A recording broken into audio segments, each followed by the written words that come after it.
என்ன அட்டியில் எவனையுமே காணும். மாப்பிள்ள வரான். மாப்பிள்ள அம்மா ஒரு ட்ரிப்பு போகலான்னு இருக்கிறேன். மூணாறு போகலாமா 2 பேரும்? போகலாம்டா. நான் யாக்கத்துக்கிட்டே ஃபோன் பண்ணி கேட்டுக்கிறேன். அவனையும் கூட்டிகிட்டு போகலாம். சரி கேளு அவன்கிட்ட. ஹலோ ஹலோ சொல்லு மாப்ள. மாப்பிள்ள டே ஒரு ட்ரிப்பு ஒன்று போகலாமாடா? மாப்ள என்கிட்ட காசு கூட இல்ல மாப்ள. காசுலாம் ஒரு மேட்டராடா. வாடா நான் பார்த்துக்கிறேன். சரி மாப்ள. நான் சொல்லும் போது ரெடி ஆயிடு.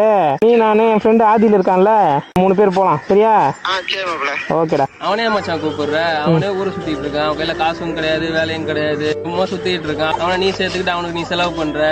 அதுக்கு அவன் என்னடா பண்ணுவான்? ஏதோ ஒரு சூழ்நிலை இந்த மாதிரி இருக்கிறான். அவனுக்கு ஒரு நல்ல நேரம் வரும்டா. அதுக்கப்புறம் நல்லா சம்பாதிப்பான், நல்ல பெரிய ஆள் ஆவான்டா. ஒரு நாள் பாரு அவன் பெரிய ஆள் ஆவான். அவன் வந்தானா நான் வரல மச்சான். நான் என் பசங்க கூட ட்ரிப் போய்க்கிறேன். அப்படியா?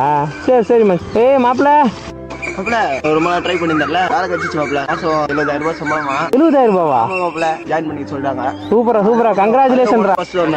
தேங்க்ஸ்.